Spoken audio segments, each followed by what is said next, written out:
बचाओ, ईवीएम हटाओ, ईवीएम हटाओ, ईवीएम हटाओ। अब बोलना लोकतंत्र बचाओ, ईवीएम हटाओ, ईवीएम हटाओ, ईवीएम हटाओ। तो ये लड़ाई साथियों, ये जो ईवीएम की लड़ाई है, ये लड़ाई हकीकत में इस देश की आजादी की लड़ाई है। ये साधारण लड़ाई नहीं है साथियों। कोई समझता हो कि केवल एक मशीन को हटाने की लड़ाई है, नहीं, ये मशीन को हटाने की लड़ाई के साथ साथ इस देश को आजाद कराने की लड़ाई है साथियों। क्योंकि इस मशीन के माध्यम से इस देश के लोगों की आजादी को वर्तमान मोदी सरकार ने हड़प लिया। इसलिए वर्तमान मोदी सरकार के हाथों से इस देश को आजाद कराना है, ये लड़ाई उसकी है। ये लड़ाई है कि इस देश के जो 100 करोड़ लगभग मतदाता हैं और इस देश के 140 करोड़ जो नागरिक हैं, उनके अधिकारों की रक्षा हो सके।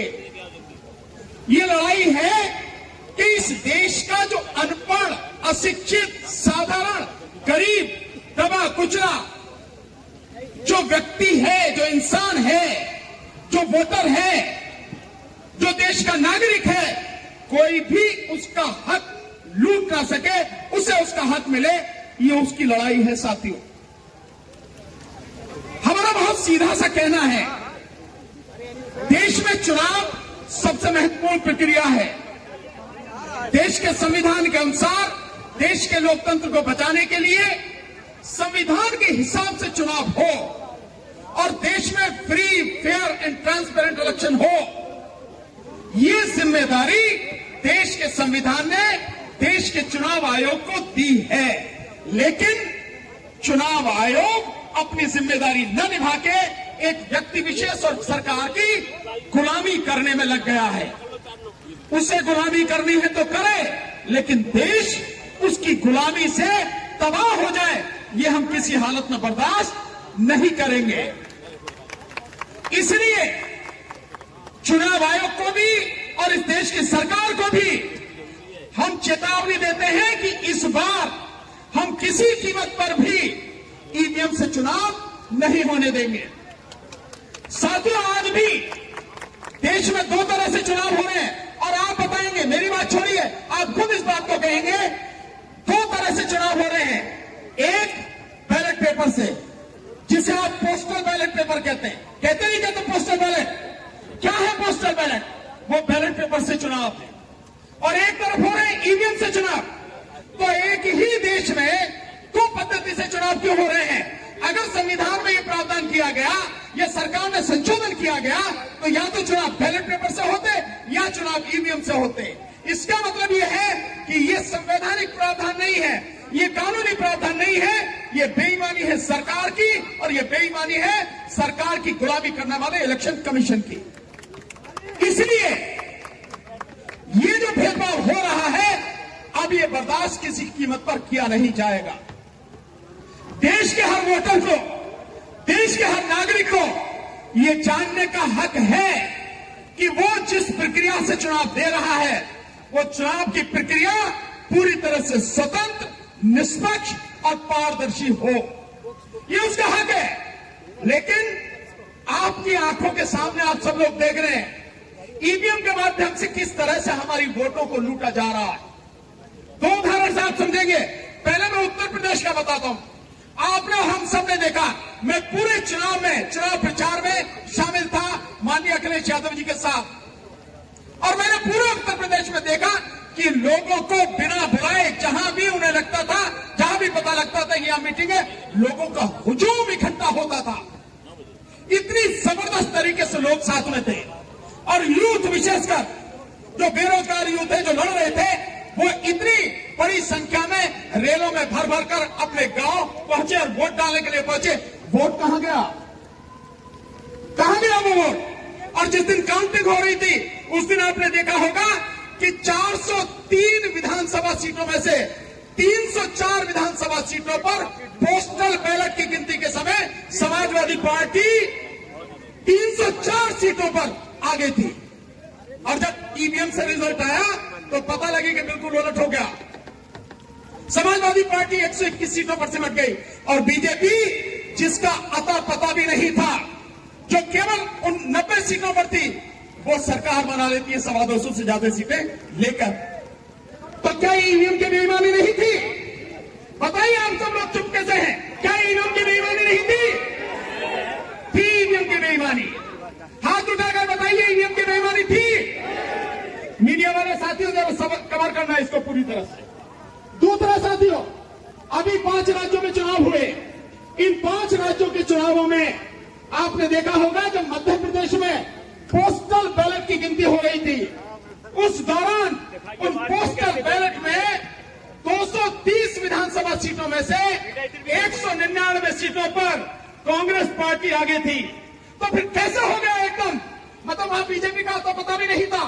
230 में से 199, यानी 4/5 से भी ज्यादा सीटों से आगे थी। औसत इतना था।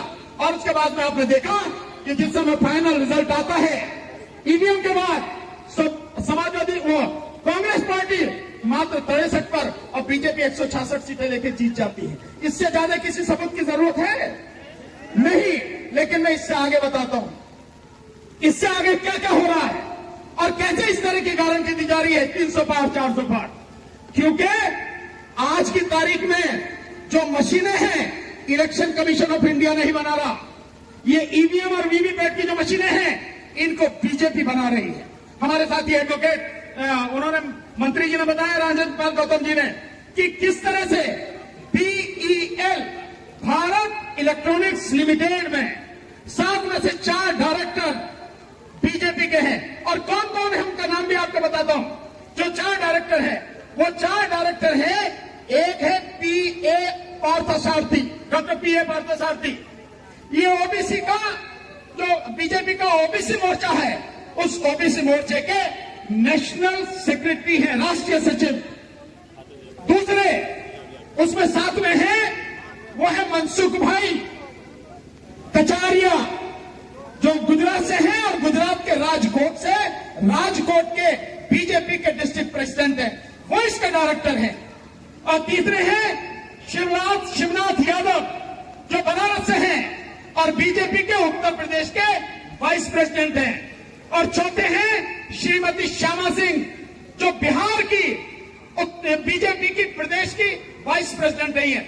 ये चारों के चारों बीजेपी के लोग बीईएल में डायरेक्टर हैं। और बीईएल वो कंपनी है जो ईवीएम बना रही है और जो वीवीपैट बना रही है। और इसके साथ साथ जो सॉफ्टवेयर डेवलप हो रहा है और जो उस चिप के साथ में ऐड किया जाता है, ये वो लोग हैं जो उनके कंट्रोल में है। तो जब बीजेपी मशीनें बना रही है ईवीएम और वीवीपैट, और जब बीजेपी इलेक्शन करा रही है, कैसे इलेक्शन करा रही है? जैसे आपको बताया गया कि जो इलेक्शन कमीशन कैसे कैसे बनेंगे। इलेक्शन कमिश्नर को नियुक्त करने में अगर सरकार ही उसको नियुक्त कर रही है और इलेक्शन कमीशन पूरी तरह से उनके सामने सरेंडर हो चुका है, तो इलेक्शन कमीशन ऑफ इंडिया ना होके इलेक्शन कमीशन ऑफ मोदी बन चुका है। सो इलेक्शन कमीशन जब मोदी बन चुका है, वीवीपैट मशीन, ईवीएम मशीन बनाने वाली बीजेपी, इलेक्शन कराने वाली बीजेपी, तो जीत के कौन आएगा? जीत के बीजेपी आएगी ना। इसीलिए मोदी जी कहते हैं कि इस बार 400 पार, इस बार 300 पार। एक बात हम भी करें यार, इस बार 2024 में हम ईवीएम से चुनाव नहीं होने देंगे। और ईवीएम से जो चुनाव नहीं होगा, चुनाव बैलेट पेपर से होगा। और मोदी जी, आप 400 की बात कर रहे हो, 1 जीरो हम कम कर दे रहे, तुम दूसरी जीरो जो है ना 40, तुम 40 पार करके दिखाओ। 400 की तो बहुत दूर की बात है। किसी कीमत पर 40 पार नहीं कर पाएंगे। हमने चोरी पकड़ ली। और केवल इतना ही नहीं है साथियों, हम लोग कल दिल्ली में जो हमारा ईवीएम हटाओ संयुक्त मोर्चा, उसका जो कार्यालय है 13E फिरोज शाह रोड, उस पर 3 बजे हम प्रेस कॉन्फ्रेंस करने जा रहे हैं। और उस प्रेस कॉन्फ्रेंस में एक बड़ा घोटाला जिसमें इस देश का इलेक्शन कमीशन पूरी तरह से शामिल है, सबूतों के साथ घोटाले का उजागर करेंगे। कल हम उसको बताएंगे और इलेक्शन कमीशन को नंगा करेंगे। और इतना नहीं छोड़ेंगे, केवल इतना नहीं छोड़ेंगे, अब तक जो नहीं हुआ वो इस बार होगा। इलेक्शन कमीशन के जितने भी तीनों के तीनों इलेक्शन कमिश्नर हैं, उनके खिलाफ एफआईआर कराएंगे। और साथ में इस प्रदेश में नहीं, इस देश में जितने भी कलेक्टर हैं जो उस घोटाले में शामिल हैं, जो उस बेईमानी में शामिल हैं, उन सब के खिलाफ भी एफआईआर बाकायदा कराई जाएगी। हम भी देखेंगे कि कहां तक बच के भागेंगे इस बार। साथियों, प्लीज मेरा आपसे निवेदन, भानु प्रताप संघर्ष करो या महमूद पराचा संघर्ष करो या राजेंद्र पाल गौतम संघर्ष करो या डीसी कपिल संघर्ष करो या राजेंद्र सिंघा साहब संघर्ष करो, व्यक्तिगत नारे नहीं, किसी विचारधारा के नारे नहीं, किसी धर्म जाति के नारे नहीं। यह आंदोलन 140 करोड़ देश के नागरिकों का है, जिसमें हर धर्म और समाज का विचारधारा का व्यक्ति शामिल है। नारे लगेंगे तो ईवीएम हटाओ, वो जो नहीं बोले पीछे वाले में रोटी वोटी नहीं खा के आए क्या? तो ये लड़ाई साथियों हम सबकी है। जो मुद्दा है, नारे उसी के संबंधित लगेंगे, किसी विचारधारा या किसी व्यक्ति विशेष के नहीं लगेंगे। मौसम खराब है, बारिश हो रही है, आप और हम सब भीग रहे हैं, बावजूद उसके इतनी बड़ी संख्या में लोग यहां पर इकट्ठे हैं। यह है हमारी ताकत और यह है जीत का संकेत। अब मैं आपको 2-3 बातें बताऊंगा, उसके बाद अपनी बात खत्म करूंगा और वो बहुत जरूरी है। ये हमारे साथी आए हैं, नौजवान साथी, 599 दिन से संघर्ष कर रहे हैं। ये 58 या 69,000 भर्तियों के घोटाले में, और सरकार बेईमान है। सरकार किसी हालत में आपको हक नहीं देना चाहती।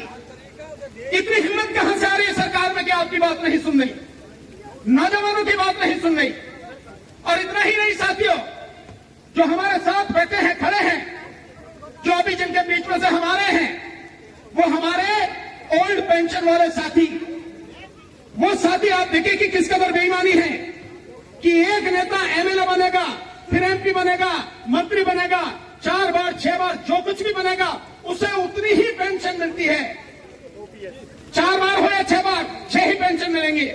लेकिन ये ओपीएस वाले साथी जो हैं, ये 30 साल 35 साल सरकार की सेवा करते हैं, इनकी तमाम जिंदगी उसमें गुजर जाती है, तो क्या ये पेंशन के हकदार नहीं है? लेकिन बीजेपी की बेईमान सरकार 2004 में वाजपेयी सरकार ने ओल्ड पेंशन खत्म कर दी गई, जिसके ये हकदार हैं। और ऐसे ही नहीं साथियों, जो किसान अपनी मांगों को लेकर लगातार लड़ रहे हैं, जो 3 कानून लड़के उन्होंने वापस करवाए, और जो इस समय जो संघर्ष कर रहे हैं, वो इस बात के लिए कर रहे हैं कि उन्हें एमएसपी मिले। इसी तरह से मजदूर संघर्ष कर रहे हैं, इसी तरह से बेरोजगार युवा कर रहे हैं। आप समझ रहे हैं इस सबकी जड़ क्या है? आपको मालूम है इसकी जड़ क्या है?